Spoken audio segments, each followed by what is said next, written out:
Real talk po tayo ngayon na paano malalaman kung malapit ng pumanaw o mamatay ang isang tao. Pasensya na sa topic ko pero very important. Una-una, sabihin ko lang, hindi to 100%.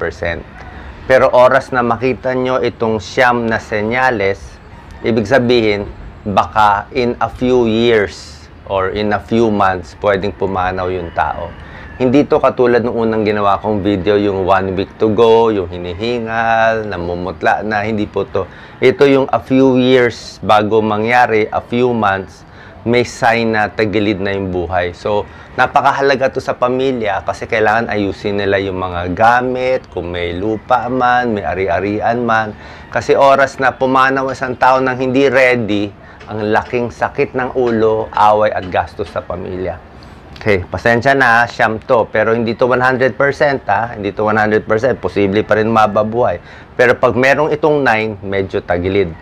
Number 1, bedridden na yung pasyente at ayaw nang kumain. Yan, kahit anong sakit na stroke, bedridden na, hina-hina kumain, ayaw na umupo, lagi na nakahiga.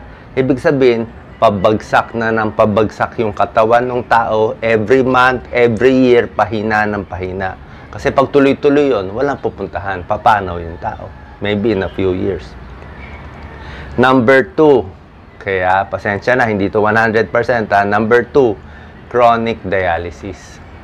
Oo, masakit man sabihin, pero basta nagda-dialysis yung tuloy-tuloy, napakahirap. Oo, lalo na kung may edad na pahina na pahina, pwede mag-infection, pwede mag-pulmonya, pwede mag-heart failure.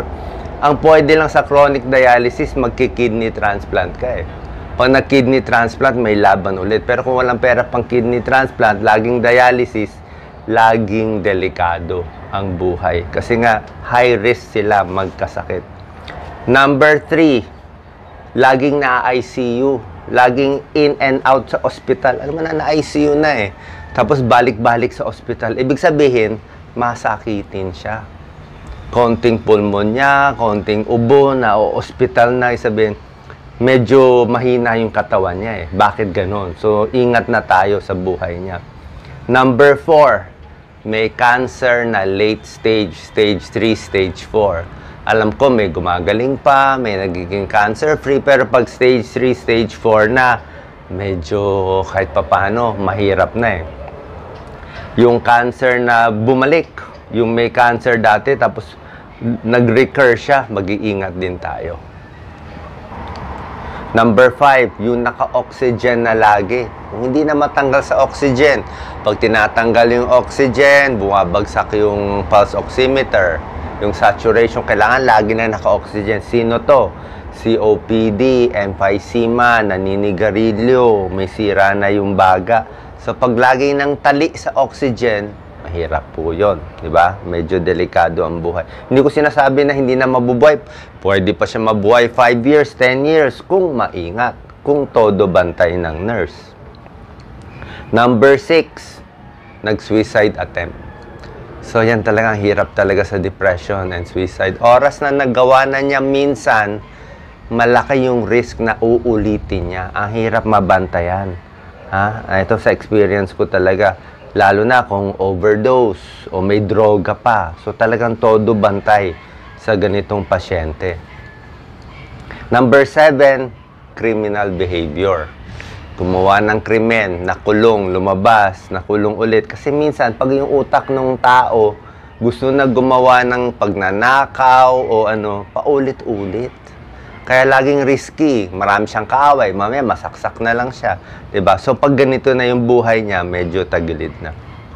Number 8, signs na baka malapit na pumanaw. Number 8 is elderly. Pag umabot na ng 80s, 90s years old, eh kahit gaano kalakas, alam ko malakas tayo. May 80 na malakas, may 90 man na malakas. Pero, syempre, alam naman natin, wala naman nabubuhay forever, di ba? So, pagdating ng 100, nang hirap na niyan. So, pwede na sila matumba, pwede na sila ma-accident. So, todo bantay na yung ganito. Huwag mo isipin, malakas pa si nanay, si lolo, si lola, hayaan natin, mag-abroad tayo, iwan natin. Hindi po, 80s, 90s, todo ingat na yan. mabilisan na yun eh. Ang usually nangyari bagsak eh. Bagsak mo na, hip fracture mo na, o na high blood, na stroke mo na. From the stroke, from the hip fracture, tuloy-tuloy na yun. Pulmonya na, hindi nagagaling, in and out sa hospital hanggang magkakakomplikasyon. Number 9, last is yung may mental illness. Yung may schizophrenia, mental illness na hindi maalagaan ng sarili. O minsan yung mga may bipolar disorder, minsan mahirap din eh. Lalo na yung manic depressive. Ang hirap din makontrol yung buhay nila. Laging nagkakaroon ng complication. So ito po ang aking 9 warning signs na baka in a few years na medyo kailangan pag-iingat sa buhay.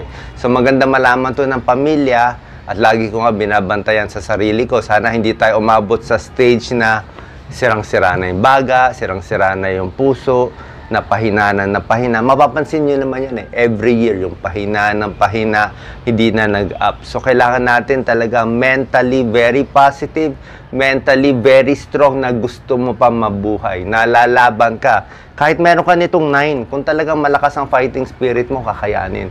Pero kung pag nakita natin every year pahina na pahina, hindi na po maganda yun. Sana po nakatulong tong video ko. Pasensya na. Real talk to para makatulong sa pamilya. Lahat ng mga anak makadecide sa future din ng buong pamilya. God bless.